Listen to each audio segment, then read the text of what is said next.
احادیث کی بات کی جا رہی ہے، اللہ تعالیٰ آپ کو ثواب عطا فرمائیں گے۔ میچ ہوتا ہے اسٹیڈیم میں، دیکھ لیجئے لاکھوں مجمع ہوتا ہے، لاکھوں لاکھ، اور کیسے جاتے ہیں؟ ٹکٹ فری میں نہیں، وہاں انٹری ہوتی ہے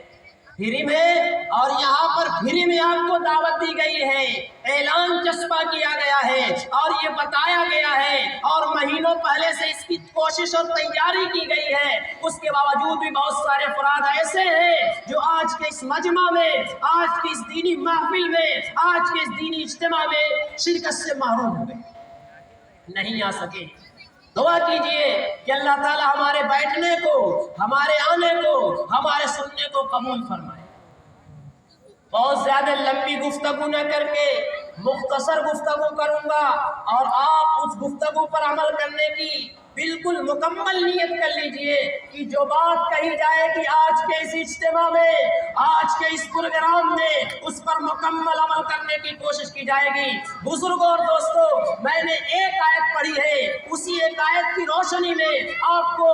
بات مکمل کر کے اپنی جگہ لینے کی کوشش کروں گا۔ بزرگوں اور دوستوں، جو میں نے قرآن کریم کی آیت کریمہ پڑھی ہے، اس میں اللہ تعالیٰ نے 3 چیزوں کا حکم دیا ہے، 3 باتوں کا حکم دیا ہے۔ میرے نوجوانوں، بزرگوں اور دوستوں، ہم اور آپ کاروبار کرتے ہیں، ہم اور آپ بزنس کرتے ہیں، ہم اور آپ کام دھندا کرتے ہیں، لیکن ہمارے بزنس میں، ہمارے کاروبار میں، ہمارے کام دھندا میں منافع بھی ہوتا ہے، نقصان بھی ہوتا ہے، فائدہ بھی ہوتا ہے، نقصان بھی ہوتا ہے، لابھ بھی ہوتا ہے، ہانی بھی ہوتا ہے، دونوں قسم کا پہلو موجود ہے۔ لیکن جو میں نے قرآن کی آیت پڑھی ہے، وہ اللہ تعالیٰ ان 3 کاموں کو کرنے پر گویا کہ وہ اللہ سے ایسی تجارت کرے گا، اس میں نقصان کا کوئی پہلو نہیں ہے، نقصان کا ذرہ برابر پہلو نہیں ہے۔ وہ 3 کام میں ایک ایک کر کے آپ کو بتلانے کی کوشش کروں گا۔ جو 3 کام کرے گا، جو 3 کاموں پر عمل کرے گا،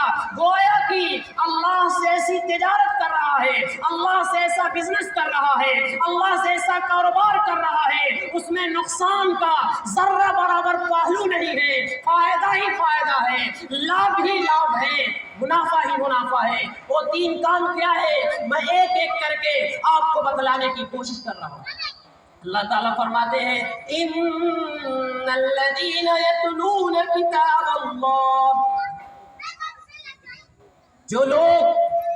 اللہ کے کلام یعنی کتاب کی تلاوت کرتے ہیں، اللہ کے کلام یعنی قرآن کریم کی تلاوت کرتے ہیں، صبح و شام میں جب ان کو موقع ملتا ہے اللہ کے کلام کی تلاوت کرتے ہیں، یا 24 گھنٹہ میں جب بھی انہیں موقع ملتا ہے، جب بھی انہیں فرصت ہوتی ہے، جب بھی وہ خالی ہوتے ہیں، اللہ کے کلام یعنی قرآن کریم کی تلاوت کرتے ہیں۔ اور جو اللہ کے کلام قرآن کریم کو پڑھے گا، جب بھی اسے موقع لگے، صبح میں یا شام میں یا 24 گھنٹہ میں، جب کبھی بھی موقع ملے، فرصت ملے، اللہ کے کلام قرآن کریم کی تلاوت کرے گا، گویا کہ اللہ سے ایسی تجارت کر رہا ہے، اللہ سے ایسا بزنس کر رہا ہے، اللہ سے ایسا کاروبار کر رہا ہے کہ اس میں نقصان کا پہلو نہیں ہے، فائدہ ہی فائدہ ہے۔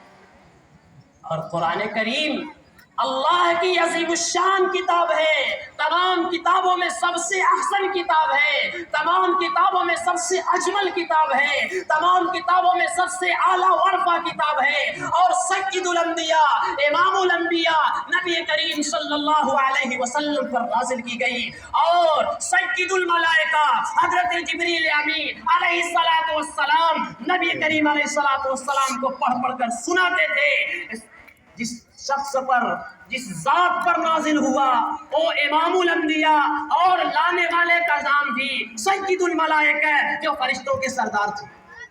تو کلام کا کیا پوچھنا ہوگا، کلام بھی اعلیٰ ہوگا، کلام بھی عرفہ ہوگا، کلام بھی سب سے محترم الشان ہوگا۔ اس دنیا میں جتنے بھی کتابیں نازل کی گئیں، ساری کی ساری کتابیں منحرف ہو چکی ہے، محرف ہو چکی ہے، اس میں ترمیمات ہو چکی ہے، لیکن قرآن کریم جب سے نازل ہوا ہے آج تک محفوظ ہے، اور یہ قرآن کریم تا قیامت محفوظ رہے گا۔ قرآن کریم کو ختم کرنے کے لیے انگریز بھی آیا، قرآن کریم کو ختم کرنے کی کوشش کیا، لیکن انگریز ختم ہو گیا، قرآن کریم نہیں ختم ہو سکا۔ اس کے بعد ماضی قریب میں ابھی ایک شخص قرآن کریم کی آیات کے بارے میں کہہ رہا تھا کہ 26 آیات کو نکال دیا جائے، اس کا نام وسیم رضوی تھا۔ وہ ہوا ایسا کہ جتیندر نارائن تیاگی ہو گیا، وہی اسلام سے نکل گیا، قرآن سے آیات کو نکالنے آیا تھا، قرآن کریم کی آیات کو ختم کرنے آیا تھا، وہ خود ہی